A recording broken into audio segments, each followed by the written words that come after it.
আল্লাহর ঘরকে সম্মান করতে জানি, কিন্তু আমরা মানুষ হয়ে আল্লাহর ঘরকে সম্মান করতে জানি না। আমরা পশুর চেয়ে নিকৃষ্ট হয়ে গেছে, বালহুম আদাল। আমরা পশুর চেয়ে নিকৃষ্ট হয়ে গেছি। পশু হয়ে সে বুঝতে পারে, কিন্তু আমরা বুঝি না। যারা সত্যের পথে লড়াকু সৈনিক, তারা সব সময় সত্যের গান গায়, তারা সব সময় সত্যের পক্ষে লড়ে।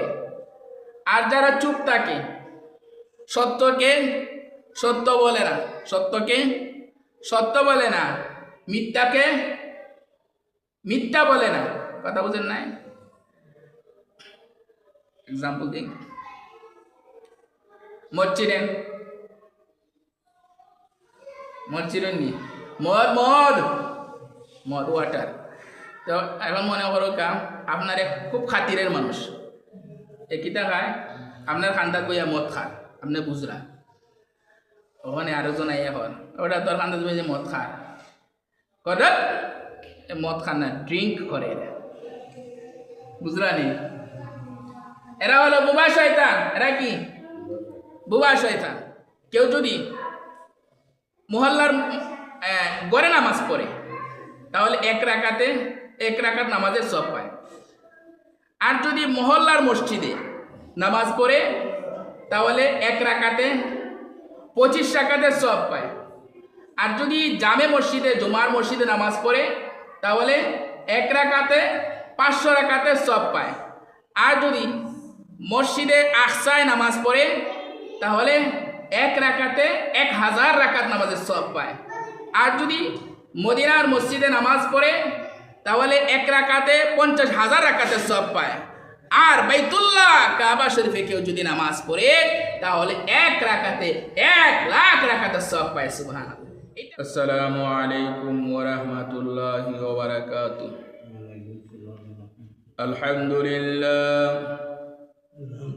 আলহামদুলিল্লাহ নাহমাদুহু ওয়া নাস্তাঈনুহু ওয়া নাস্তাগফিরুহু ওয়া নু'মিনু বিহি ওয়া নাতাওয়াক্কালু আলাইহি ওয়া নাউযু বিল্লাহি মিন শুরুরি আনফুসিনা ওয়া মিন সাইয়্যাতি আ'মালিনা।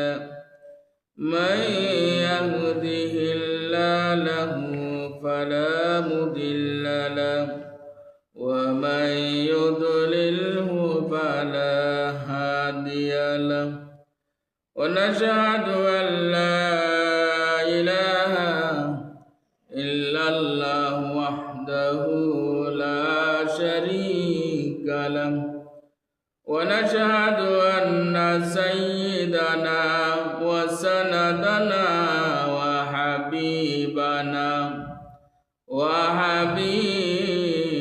ربنا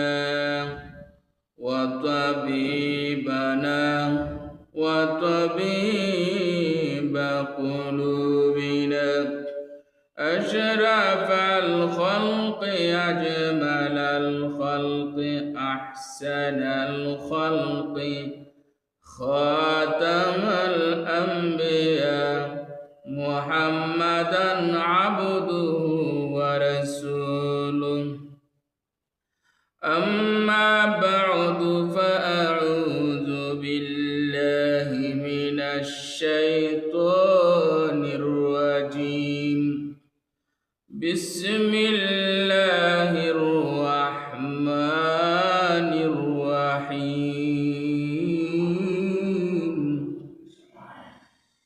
إن أول بيت وضع للناس للذي ببكة مباركا وهدى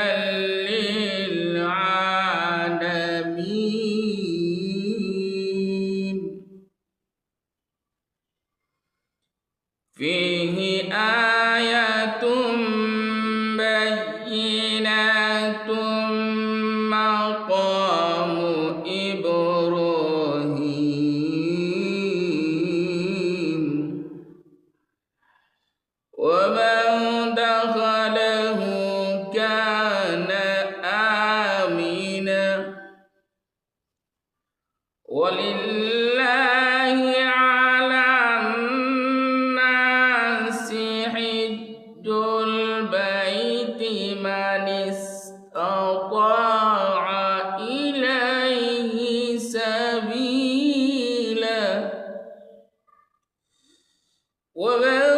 كفر فإن الله غني عن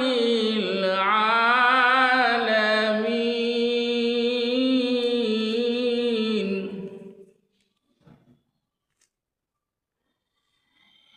بنى بيت رب العرش عشر فخذهم ملائكة الله الكرام وآدم فشيث فإبراهيم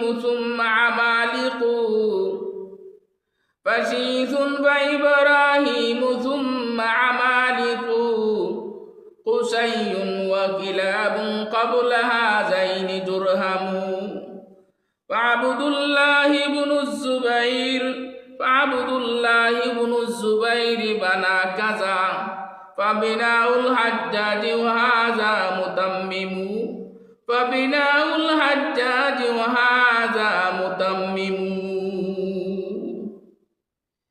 سبحانك لا علم لنا إلا ما علمتنا إنك أنت العليم الحكيم.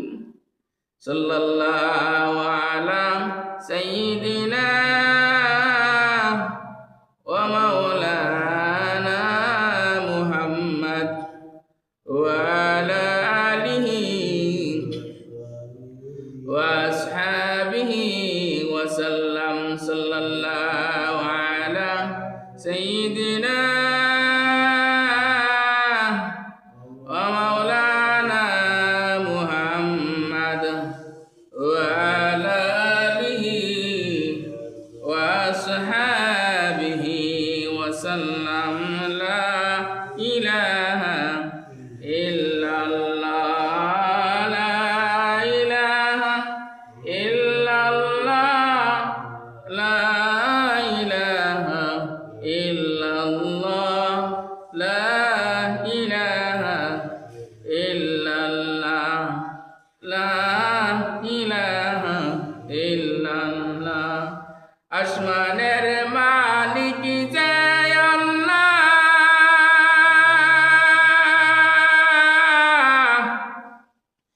জমিনের মালিক সে আল্লাহ। আসমানের মালিক যে আল্লাহ, জমিনের মালিক সে আল্লাহ।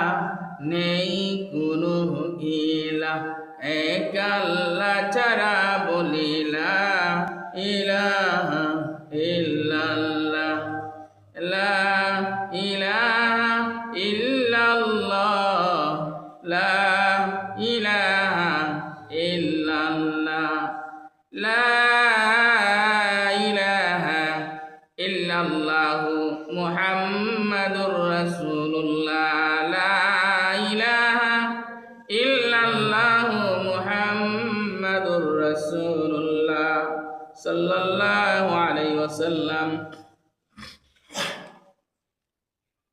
আলহামদুলিল্লাহ, মহান রবের দরবারে অসংখ্য শুকর আদায় করি যে মহান আল্লাহ আপনাকে আমাকে তার অসংখ্য বান্দাদের থেকে বাছাই করে নির্বাচন করে সবার আগে আল্লাহর ঘরে আসার বসার কিছু কথা শোনার বলার তৌফিক দিয়েছেন। সে মালিকের শুকর আদায় করছি আলহামদুলিল্লাহ। মুআজ্জাজ হাজিরিন, এই দেখেন আমাদের মতো অনেক মানুষ এখনো রাস্তাঘাটে আছে, অনেকেই বিভিন্ন কাজে লিপ্ত আছে, কিন্তু আল্লাহ রাব্বুল আলামিন আপনাকে আমাকে ভালোবেসেছেন বিধায় আমরা আসতে পারছি। তো যারা এখনো আমরা বাড়ি ঘরে আছি, আসবো ভাবছি, আমরা এসে পড়ি যত দ্রুত সম্ভব আমরা আসার চেষ্টা করব ইনশাআল্লাহ। তো আজকের যে প্রেক্ষাপট সেটা হলো কাবা শরীফ নিয়ে। যেহেতু হজের মাস চলতেছে, শাওয়াল, জিলকাদ, জিলহজ 3 মাস হজের মাস, হজের যে কেন্দ্রবিন্দু সেটা হলো বাইতুল্লাহ। সেই বাইতুল্লাহ নিয়ে আমরা কিছু আলোচনা শুনবো ইনশাআল্লাহ। বাইতুল্লাহ শরীফ সম্পর্কে আল্লাহ রাব্বুল আলামিন সূরা আল ইমরানের 96 নম্বর আয়াতে বলেন, বিসমিল্লাহির রহমানির রহিম, ইন্না আউওয়ালা বাইতিন উযিআ লিন-নাসি লাল্লাযী বিবাক্কাতা মুবারাকান ওয়া হুদাল লিল আলামিন। আল্লাহ রাব্বুল আলামিন বলেন, ইন্না আউওয়ালা বাইতিন, নিশ্চয়, আউওয়ালা বাইতিন, সর্বপ্রথম ঘর, উদিআ, যা বানানো হয়েছে, লিল্লাযী বিবাক্কা, যা বাক্কা তথা মক্কায় অবস্থিত। তো আল্লাহ রাব্বুল আলামিন বলেন,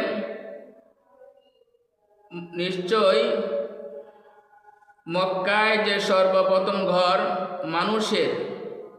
মানুষের ইবাদতের জন্য তৈরি করা হয়েছে, তা বরকতময় এবং পথ নিদর্শক। তো আল্লাহ রাব্বুল আলামিন সর্বপ্রথম ঘর বলেছেন, আউওয়ালা বাইত বলেছেন।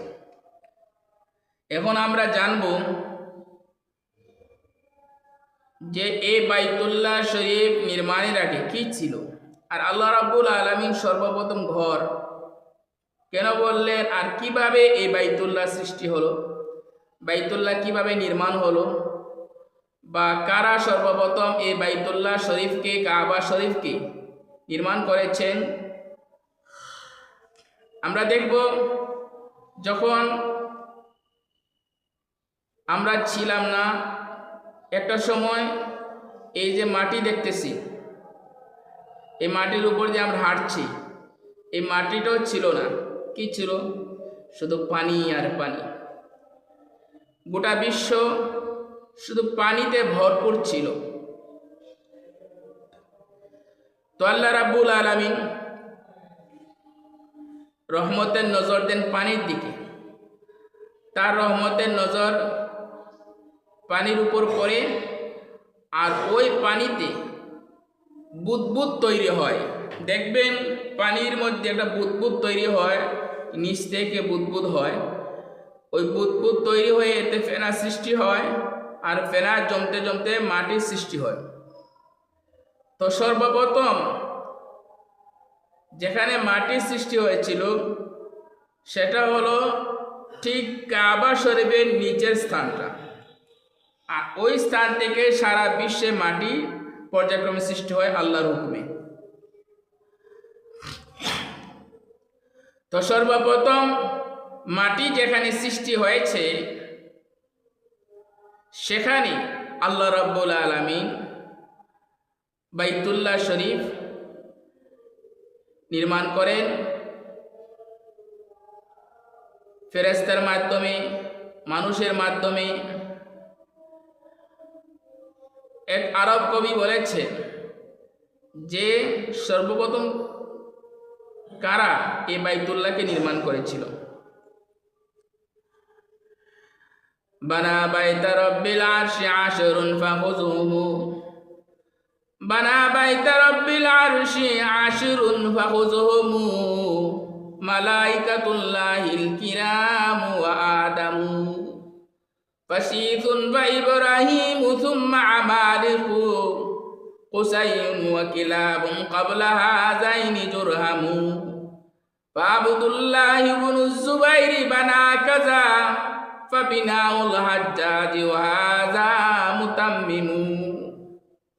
কবি বলেন 10 শ্রেণীর মানুষ পর্যায়ক্রমে এই কাবা শরীফকে মেরামত করেছিল।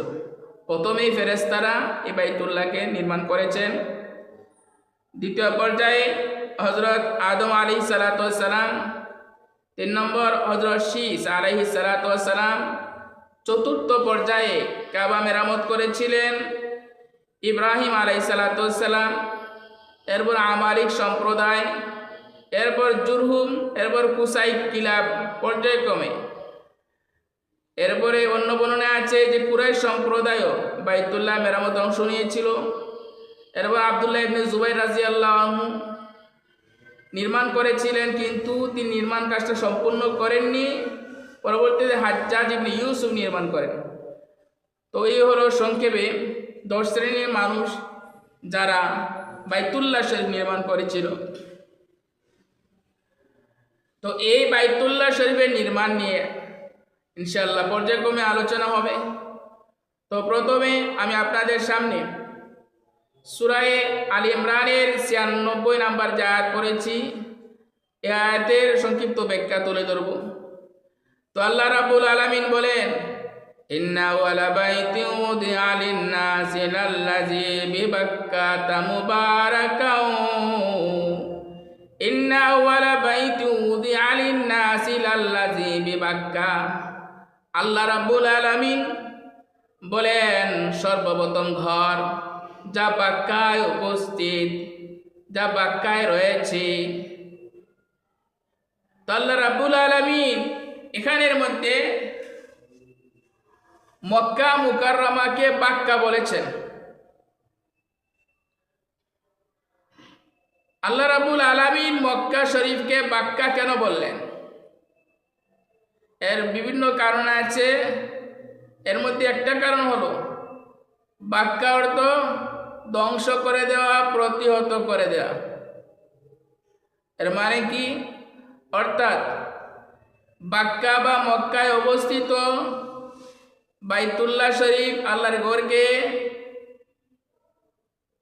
যারা ধ্বংস করবে আল্লাহ রাব্বুল আলামিন তাদেরকে শেষ করে দিবেন।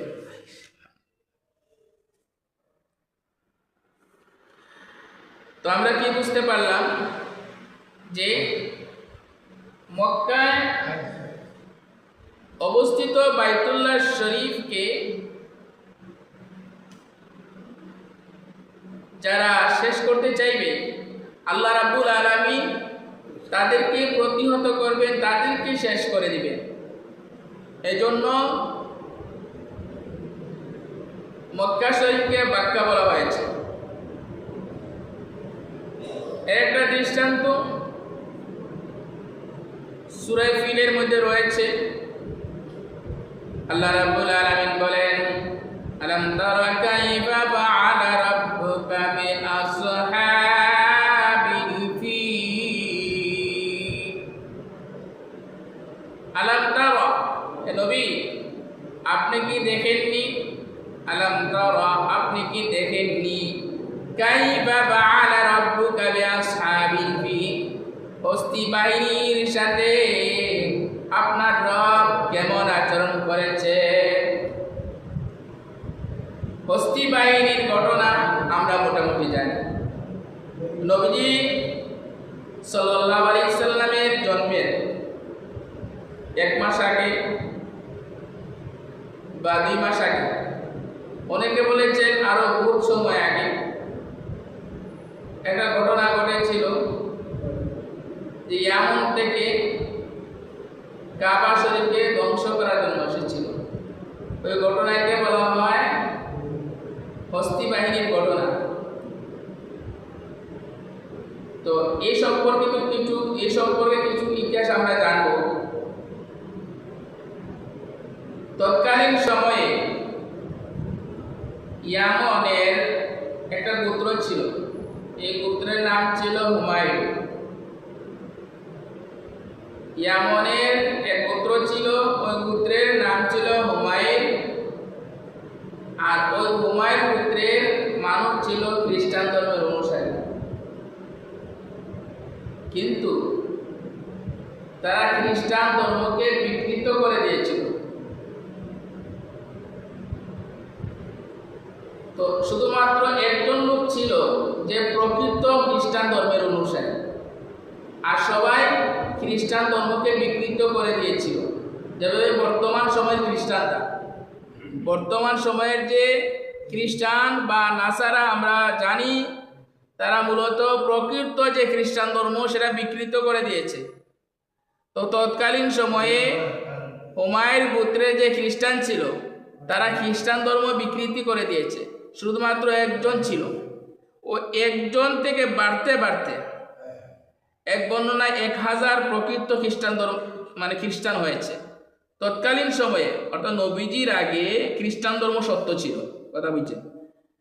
তো 1000 হয়েছে, কোনো বর্ণনায় 3000, কোনো বর্ণনায় যে 12000 প্রকৃত খ্রিস্টান ধর্মের অনুসারী হয়েছে, কথা বুঝতেছেন? তো 12000 মানুষ ছিল সত্যের পক্ষে।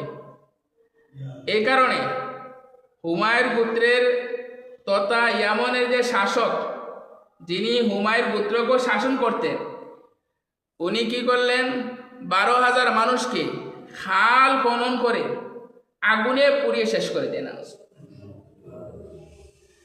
কিন্তু রাখে আল্লাহ, মারে খে একজন ব্যক্তি বেঁচে যায়। একজন ব্যক্তি বেঁচে যায়, তার নাম হলো দাউদ যু সালাবান। এই 12000 মানুষ থেকে যে বেঁচে গিয়েছিল তার নাম কি? দাউদ যু সালাবান। ওই লোক পালিয়ে যায়। তৎকালীন সময়ের পরাশক্তি রোম সাম্রাজ্যে, রোম সাম্রাজ্যে যে বাদশাহ কাইসার, কাইসারকে বলে বাদশাহ জাহাপনা, বাদশাহ জু নওয়াজ প্রকৃত খ্রিস্টান ধর্মের যে অনুসারী ছিল 12000 মানুষ বা 3000 সবাইকে শেষ করে দিয়েছে, শুধুমাত্র আমি আছি। বাদশাহ জাহাপনা এর একটা ফয়সালা করুন। রোম সম্রাট কাইসার আবিসিনিয়ার বাদশাহ নাজাশির নিকট চিঠি লিখল যে তুমি এক কাজ করো, তুমি ইয়ামনে আক্রমণ করো, কথা বুঝছেন? তো রোম সম্রাট নিজে আক্রমণ করতেছেন না, বরং আবিসিনিয়ার বাদশাকে বলতেছে। কেন? কারণ রোম ইয়ামন থেকে অনেক দূরে ছিল, আর আবিসিনিয়া যে দেশ এটা আপনার ইয়ামনের কাছাকাছি, এর জন্য বলেছেন। আবিসিনিয়ার বাদশাহ নাজাশি তার 2 প্রধান সেনাপতি, একজনের নাম ছিল আব্রাহা। এই দেখ, ওই যে ছোট ছোট বাচ্চারা মাতে তখন কিতাব হইতে মানুষের ফাউরি সমস্ত হন। তো ইয়ামনের আচ্ছা বলতেছিলাম, আবিসিনিয়ার বাদশাহ নাজাশি তার 2 জন সেনাপতি ছিল। একজনের নাম হলো আব্রাহা, আরেকজনের নাম হলো আমির। এই 2 সেনাপতিকে হাজার হাজার সৈন্য দিয়ে ইয়ামন পাঠালেন। কেন?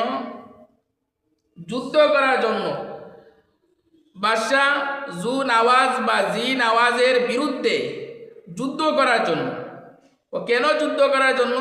কেননা তারা প্রকৃত খ্রিস্টানদেরকে তৎকালীন সময়ে যারা সত্যের পক্ষে ছিল তাদেরকে শহীদ করে দিয়েছিল। তো আব্রাহা এবং আমির এই 2 সেনাপতি দলবল নিয়ে ইয়ামনে আক্রমণ করে আল্লাহর হুকুমে তারা বিজয় লাভ করে।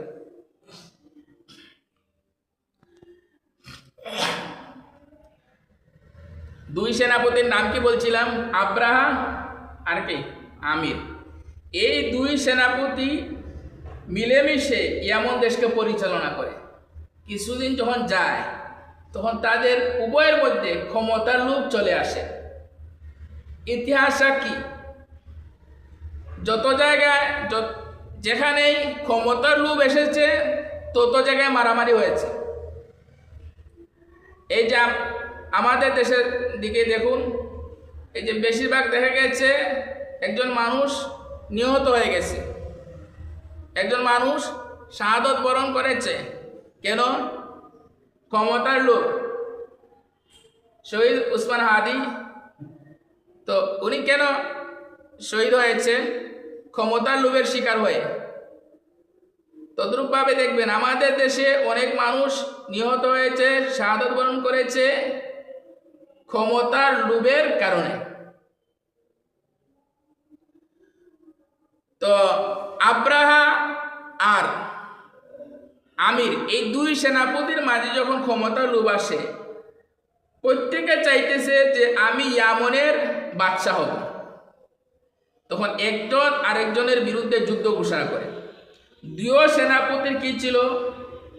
ভক্ত ছিল, প্রজা ছিল। যেভাবে আমাদের দেশে আওয়ামী লীগের যেভাবে কর্মী আছে, ভক্ত আছে, তদ্রূপভাবে বিএনপিরও আছে। তো দুই সেনাপতি তার দলবল, তার যে কর্মী আছে বা তার ভক্ত আছে, মুখোমুখি হয়েছে যুদ্ধ করার জন্য। তো দুই সেনাপতি বলতেছে, ভাই আমরা তাদেরকে নিয়ে যুদ্ধ করব, অযথা মানুষের প্রাণহানি হবে। এক কাজ করো, তুমি আর আমি যুদ্ধ করি, আমাদের মধ্যে যে বিজয়ী হবে সে বাদশা হবে। এখানে একটা সূক্ষ্ম বিষয় দেখতেছেন। কি বিষয়? ওরা নিজেদের কর্মীর ভালো চেয়েছে, কর্মীকে মৃত্যুর পথে ঠেলে দেননি।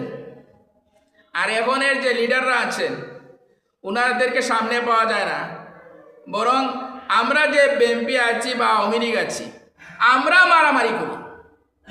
কথা বুঝেন নাই? আমরাই রাজপথে নামি। কেন ভাই?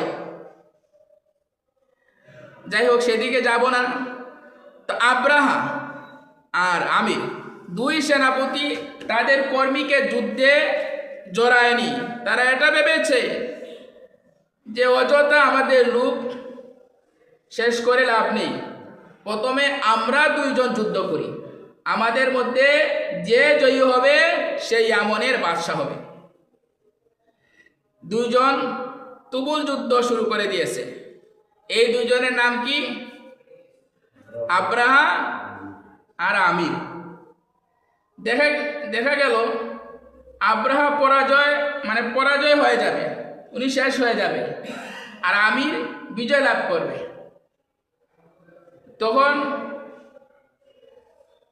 আপনার কৌশল বদলে যায়, ওয়াদার বরখেলাফি হয়।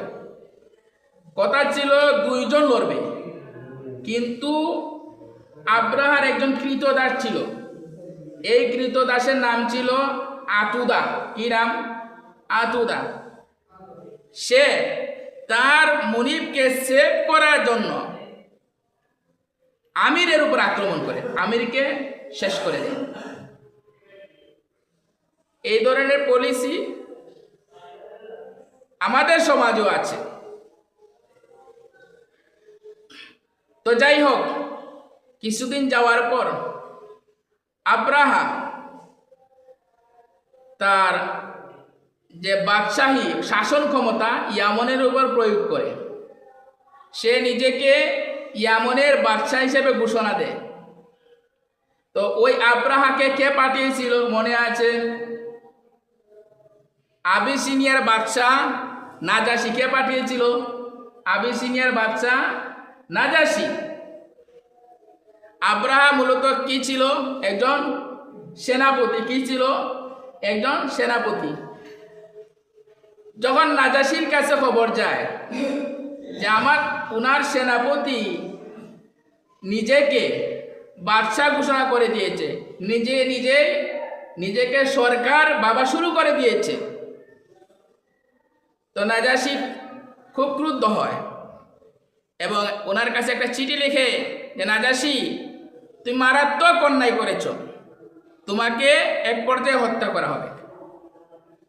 যখন আব্রাহার কাছে এই চিঠিটা পৌঁছে, আব্রাহা ছিল এক চতুর চালাক। রাজনীতিতে বেশি অগ্রগামী হয় কারা?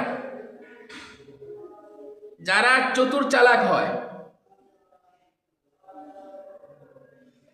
আবার চতুর চালাকের সাথে যখন খারাপটা সংযোজন হয়, তো আব্রাহা ভাবলো নাজাসির বাদশার সাথে আমি যুদ্ধ করে পারবো না।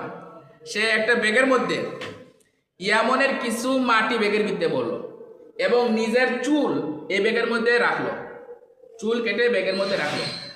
এবং এই ব্যাগটাকে সুন্দর করে প্রলেপ দিয়ে কিছু হাদিয়া উপঢৌকন দিয়ে নাজাশির কাছে পাঠালো। আর একটা চিঠি দিল। চিঠিতে লেখা ছিল, নাজাশি যেটা পড়েছে যে বাদশাহ জাহাপনা, আপনি আমার যেই বিচার করবেন আমি সেই বিচার মানব। আপনি ইয়ামনে আসেন, এসে আমাকে হত্যা করেন। বুঝতেছেন পলিসি? তো আবিসিনের বাদশাহ নাজাশি সে মনে করলো যে আমরা সরল সহজ মানুষ, সে খুশি হয়ে গেছে। খুশি হয়ে পত্রের মধ্যে লিখে দিয়েছে যে আজ থেকে তুমি ইয়ামনের বাদশাহ। তো ইয়ামনের বাদশাহ এখন হলো আব্রাহা। সে ওই ইয়ামনের মধ্যে বড় একটা গির্জা নির্মাণ করলো। আপনারা যদি প্রথম থেকে না শুনেন মনোযোগ দিয়ে, পরে কিন্তু ঘটনা মিলাইতে পারবেন না। সে বড় একটা গির্জা নির্মাণ করলো। ও কেমন বড়, কেউ যদি এভাবে চায় উপর দিকে, গির্জার উপর দিকে চায়, তাহলে তার টুপি পরে যাবে। কি পরে যাবে? মানে টুপি। এখন বুঝো গা কেমন বড় গির্জা ছিল। এজন্য এই গির্জার নাম দেওয়া হয়েছে কালিস। এই গির্জার নাম কি ছিল? কালিস। কালিস অর্থ যা দেখলে টুপি পরে যায়। বহুত বড় গির্জা। এই গির্জা বানিয়ে আবিসিনের বাদশাহ নাজাশির কাছে চিঠি লিখলো, বাদশাহ জাহাপনা, আপনার জন্য বড় একটা গির্জা বানিয়েছি, আপনি আসেন, এসে এখানে ইবাদত করুন, আপনার জন্য ইবাদতখানা রেডি। আবিসিনের বাদশাকে সুন্দরভাবে বুঝাইতেছে এবং বাতাসও দিতেছে। বাতাস বুঝেন? ফার্ম দেন, মানে তার বালাইটা জাহির করে। আর অন্যদিকে সারা বিশ্বের বিভিন্ন দেশে এই চিঠি দেয়, যারা এই গির্জায় এসে ইবাদত করবে, কাবা ইবাদত করলে যেই সওয়াব পাবে, গির্জায় এসে ইবাদত করলে সেই সওয়াব পাবে। নাউজুবিল্লাহ হইতা না। 8-10 বছর আগে আমাদের বাংলাদেশেও নবাবগঞ্জে এক বন্ড কাবা শরীফের মতো একটা কাবা বানিয়েছিল এবং সে বলেছিল যে বাইতুল্লাহ শরীফকে যে ইবাদত করবে এবং যেই সওয়াব পাবে, আমার নবাবগঞ্জে এই কাবার ইবাদত করলেও সেই সওয়াব পাবে। আল্লাহু আকবার।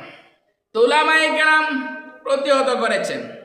হক্কানি উলামায়ে কেরাম যারা ছিল সেই সময়ে ওই বন্ডের বিরুদ্ধে ব্যবস্থা নিয়েছেন। যারা হক, যারা সত্যের পক্ষে লড়াকু সৈনিক, তারা বাবা দেখে না, তারা ছেলে দেখে না। আজারের ছেলের নাম ছিল ইব্রাহিম। যদিও এক বর্ণনায় আজার ইব্রাহিম আলাইহিস সালামের চাচা, যাই হোক, কিন্তু নিজের বাবাকে খাতির করেননি।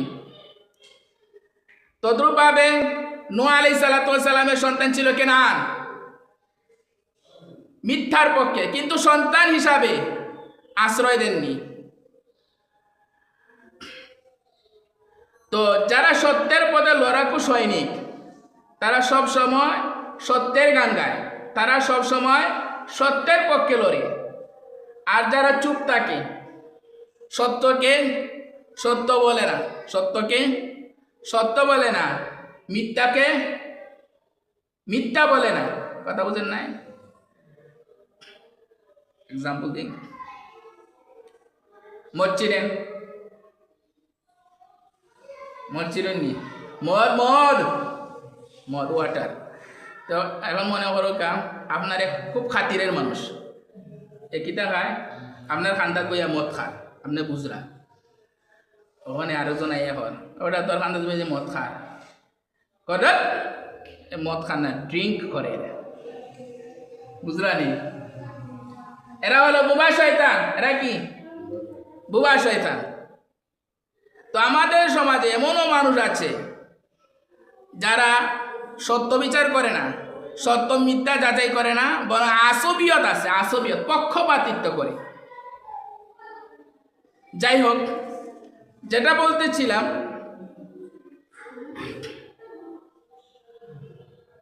আল্লাহু আকবার, আব্রাহার বাদশার ঘটনা। ওই আব্রাহার বাদশা গির্জা বানিয়ে কি বলেছিল, কাবা শরীফে ইবাদত করলে যে সওয়াব, আমার এই গির্জায় এসে যদি, ইয়ামন দেশে এসে যদি ওই গির্জায় ইবাদত করে, সে সেই সওয়াব পাবে। যখন এই সংবাদ কুরাইশরা পায় এবং কিছু গোত্র পায়, তখন তাদের মনে খুব কষ্ট লাগে। তো এক ব্যক্তি কি করে, ওই ইয়ামন দেশে গিয়ে গির্জার মধ্যে পায়খানা করে দেয়। আব্রাহা তো খুব রেগে যায়, এত বড় সাহসকার, আমার গির্জায় হাগু দিয়েছে, মানে পায়খানা করেছে। ঠিক আছে, এখন মুসলমানদের কাবাকে শেষ করে দেব না। বাদশা আব্রাহা বিশাল বাহিনী নিয়ে মক্কার দিকে রওনা হয়। মক্কার পথে অনেকে বাধা দেয়, বিশেষ করে রাজবংশের এক যুবক নুফাইল। ওই নুফাইল তার সেনাবাহিনী নিয়ে বাধা দেয়, কিন্তু আল্লাহর হুকুম ছিল পরাজয় বরণ করা। নুফাইল পরাজয় বরণ করে। বাদশা আব্রাহা নুফাইল এবং তার সৈন্য সামন্তকে তার দলের মধ্যে অন্তর্ভুক্ত করে নেয়। এভাবে বিভিন্ন গোত্র, বিভিন্ন সম্প্রদায় আব্রাহা বাদশাকে বাধা দেয়, যাতে করে বাইতুল্লাহকে শেষ না করতে পারে। কিন্তু সবাইকে বাদশা আব্রাহা পরাজিত করে। যখন মক্কার কাছাকাছি চলে আসে, তো এক স্থানে তাবু গেড়ে একজন দূত পাঠায় আব্দুল মুত্তালিবের নিকট। আব্দুল মুত্তালিব কে ছিলেন?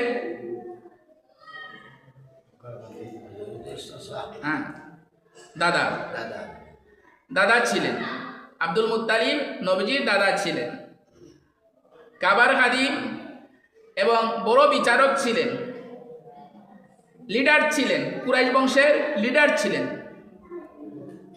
তো আব্দুল মুত্তালিবের কাছে যখন দূত যায় এবং গিয়ে বলে, বাদশাহ আব্রাহা আসতেছেন, যে আপনাদের সাথে যুদ্ধ করবেন না, শুধুমাত্র কাবাকে ধ্বংস করে দিবেন।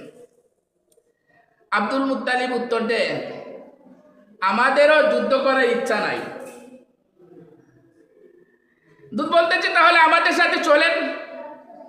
দূত আব্রাহা বাদশার নিকট আব্দুল মুত্তালিবকে নিয়ে যায়। তো আব্দুল মুত্তালিব ছিল সুঠাম দেহের অধিকারী, খুব সুদর্শন যুবক। বাদশা আব্রাহা আব্দুল মুত্তালিবকে দেখে চেয়ার থেকে উঠে যায় সম্মান করে। কিছু মানুষ আছে, তাদেরকে দেখলেই সম্মান করতে মন চায়, তার মধ্যে একজন ছিল আব্দুল মুত্তালিব। তো বাদশা আব্রাহা বলল, আপনি কি জন্য এসেছেন? আমি এসেছি, আমি শুনছি আপনি আমার 200 উট জব্দ করেছেন, আপনি আমার 200 উট ফিরিয়ে দিন। আল্লাহু আকবার। বাদশা আব্রাহা আশ্চর্য হয়ে যায়। 200 উট তুমি কেন চাচ্ছ? তুমি কাবা ঘর রক্ষা করবে? না, কাবা ঘরের মালিক একজন আছে, আমি হলাম আমার উটের মালিক, আমার উটগুলো ফিরিয়ে দাও। আব্দুল মুত্তালিব 200 উট নিয়ে যায়, কাবার কাছে চলে যায়। আব্দুল মুত্তালিব ওনার কমকে বলে, হ্যাঁ আমার কম, হ্যাঁ কুরাইশ সম্প্রদায়, হ্যাঁ মক্কার মানুষ, তোমরা যারা আছো, তোমরা মক্কা ছেড়ে পাহাড়ের পিছনে চলে যাও। সবাই পাহাড়ের পিছনে চলে যায়। রাতের বেলায় আব্দুল মুত্তালিব কাবা শরীফে আসে, সাথে কিছু মানুষও আসে, কিছু সাথে সঙ্গী নিয়ে আসে। এসে আল্লাহর কাছে দোয়া করে, আল্লাহ তুমি তোমার ঘরকে রক্ষা করো, তোমার ঘরকে তুমি রক্ষা করো, তোমার ঘরকে বাঁচানো আমার ক্ষমতা নেই। আল্লাহ রাব্বুল আলামিন আব্দুল মুত্তালিবের দোয়াকে কবুল করলেন। সকালবেলায় বাদশা আব্রাহা আক্রমণ করবে, অর্থাৎ হাতি নিয়ে যাবে। এমন সময় বড় হাতির কানে কানে নুফাইল নামক ব্যক্তি বলে দেয়, ওরে হাতি, ওরে মাহমুদ হাতি, জানস তুই কোথায় যাবি, তুই বাইতুল্লাহ শরীফ আক্রমণ করবি। এ কথা বলতেই হাতি কাবা শরীফের দিকে না গিয়ে উল্টা দিকে রওনা দেয়। সুবহানাল্লাহ। পশু হয়ে আল্লাহর ঘরকে সম্মান করতে জানি, কিন্তু আমরা মানুষ হয়ে আল্লাহর ঘরকে সম্মান করতে জানি না। আমরা পশুর চেয়ে নিকৃষ্ট হয়ে গেছে, বালহুম আদাল। আমরা পশুর চেয়ে নিকৃষ্ট হয়ে গেছি। পশু হয়ে সে বুঝতে পারে, কিন্তু আমরা বুঝি না। আমরা আল্লাহর ঘরকে সম্মান করি না। তো মাহমুদ হাতি, বড় হাতি কাবা শরীফ ধ্বংস করার জন্য সামনে বাড়ে না, কিন্তু ছোট ছোট হাতি সামনের দিকে যায়। এমন সময় আল্লাহ রাব্বুল আলামিন তার সৈনিকদেরকে পাঠিয়ে দেন, ছোট ছোট পাখি পাঠিয়ে দেন। ওই ছোট ছোট পাখির মুখে একটা পাথর ছিল, আর পায়ে ছিল দুইটা পাথর। পাথরের সাইজ ছিল মসুর ডালের মতো। কিসের মতো? মুসুরির ডাল। তিনটা পাথর ছিল প্রত্যেক পাখির নিকট, অর্থাৎ তিনটা অস্ত্র ছিল, যে অস্ত্রগুলো পারমাণবিক বোমার চেয়েও পাওয়ারফুল। সুবহানাল্লাহ। ওই হাতি সামনের দিকে যায় না, কিন্তু ছোট ছোট হাতি কাবা ধ্বংস করার জন্য সামনের দিকে যায়। তখন ওই পাখিগুলো একটা পাথর ছাড়ে, সাথে সাথে ওই হাতিগুলো শেষ হয়ে যায়। আর যে মানুষের উপর ছাড়ে, যে সৈনিকের উপর ছাড়ে, ওই সৈনিকও সাথে সাথে মরে যায়। ওই পাথরের সাইজ কেমন ছিল?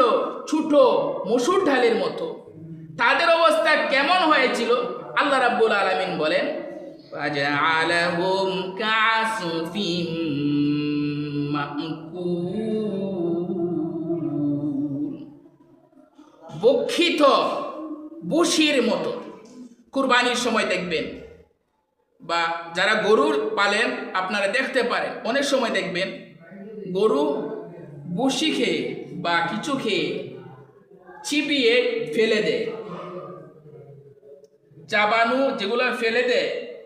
তো আল্লাহ রাব্বুল আলামিন বলেন তাদের অবস্থা ওই খাওয়া বসির মতো আমি করে দিয়েছিলাম। সুবহানাল্লাহ। তো আমি নিজে দেখিনি, আপনারা যারা দেখেছেন, অর্থাৎ বক্ষিত পশু মানে যেই বসিটা খাওয়ার পরে ফেলে দেয়, এটার অবস্থাটা কেমন হবে? একদম মিহি মিহি, দেখতে বাজে। তো আমরা আলোচনা শুনছিলাম, ইন্না আউওয়ালা বাইতিন উযিআ লিন-নাসি লাল্লাযী বিবাক্কাতা মুবারাকাও ওয়া হুদাল লিল-আলামিন।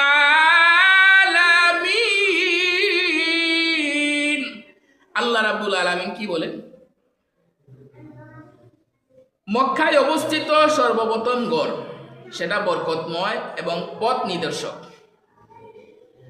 কাবা শরীফ, কাবা শরীফকে আল্লাহ রাব্বুল আলামিন বরকতময় বলেছেন। দুনিয়ার জাহিরি বাহ্যিকভাবেও বরকত রয়েছে, আবার অবাহ্যিক মানে গোপনীয় বরকত রয়েছে।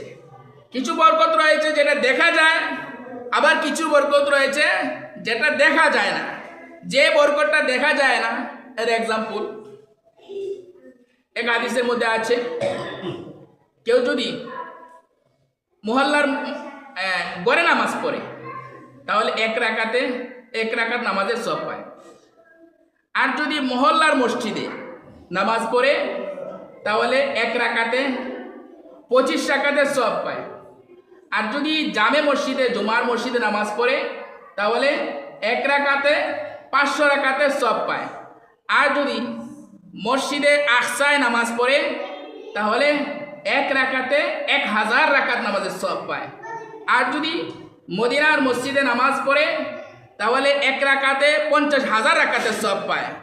আর বাইতুল্লাহ কাবা শরীফে কেউ যদি নামাজ পড়ে তাহলে এক রাকাতে 1 লাখ রাকাতের সওয়াব পায়। সুবহানাল্লাহ। এটা হলো এমন ফজিলত, যে ফজিলতটা দেখা যায় না। এখন যে ফজিলতটা দেখা যায় সেটা কি? যারা হজ করেছেন আপনারা অবশ্যই দেখবেন। টাইম কটা?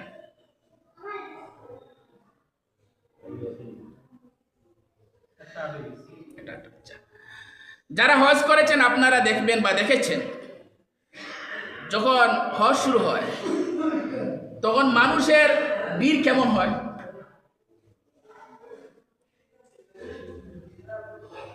অনেক গুণ, 3 থেকে 4 গুণ মানুষ বেড়ে যায়। মক্কায় যে সমস্ত মানুষ থাকে এদের তুলনায় 3 থেকে 4 গুণ মানুষ হজের সময় বৃদ্ধি পায়। কথা বুঝতেছেন?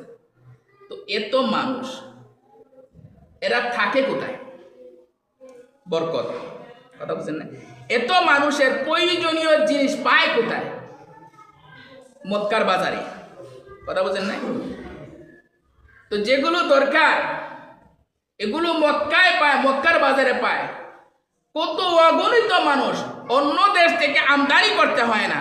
এটা হলো বরকতময়। আবার বরকতময়ের দৃষ্টান্ত লিখেছেন মুফতি শফি রহমতুল্লাহ আলাইহি, যে মক্কা হলো একটা মরুভূমির দেশ। এই মরুভূমির দেশে কয়েকদিন আগে কি একজন গপ করেছেন, আমাকে বলেছেন যে হুজুর পানি নাই, কিন্তু একটা বিচি যদি রোয়েন সাথে সাথে হয়ে যায়, ফল ধরিলায়। এটা হলো মক্কার মাটি, এটা হলো বরকতময়। তো আল্লাহ রাব্বুল আলামিন বলেন মুবারাকাও ওয়া হুদাল লিল আলামিন। আল্লাহ রাব্বুল আলামিন বলেন এই মক্কা হলো বরকতময়, দুনিয়ার দৃষ্টিতে বরকতময়, পরকালের দৃষ্টিতেও বরকতময়। আবার এই মক্কা, এই কাবা হলো মানুষকে পথ দেখায়। যেমন এক্সাম্পল, আমরা বিভিন্ন জায়গায় যদি যাই তখন কাবা শরীফের দিককে ফলো করে আমরা দিক নির্ণয় করে থাকি যে কাবা শরীফ কোন দিকে, পশ্চিম দিকে। এভাবে বিভিন্ন দৃষ্টান্ত রয়েছে। তো আল্লাহ রাব্বুল আলামিন আমাদের সবাইকে আমল করার তৌফিক দান করুন।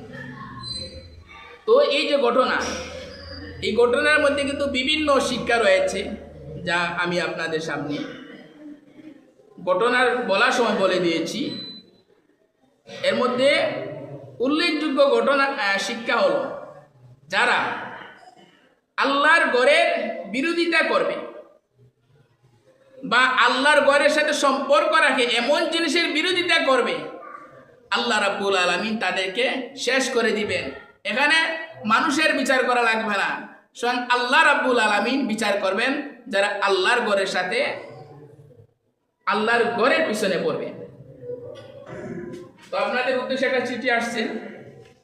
চিঠির সারসংক্ষেপটাই আমি যতটুকু বুঝতে পারছি, এখানে উপজেলা নির্বাহী অফিসারের কার্যালয়ের সিলমোহর আছে। 7 মৌজা ঈদগাহের কমিটি গঠন হবে। তো এই পঞ্চায়েত থেকে নাম দেওয়ার জন্য কলাম দেওয়া হয়েছে। এখানে 3টা কলাম আছে, আপনারা পূরণ করে দিবেন। কথা বুঝতেছেন? কমিটি গঠনের জন্য আপনাদের পঞ্চায়েত থেকে 3 জন, এখানে 3টা কলাম দেখেছি, এই জন্য বললাম।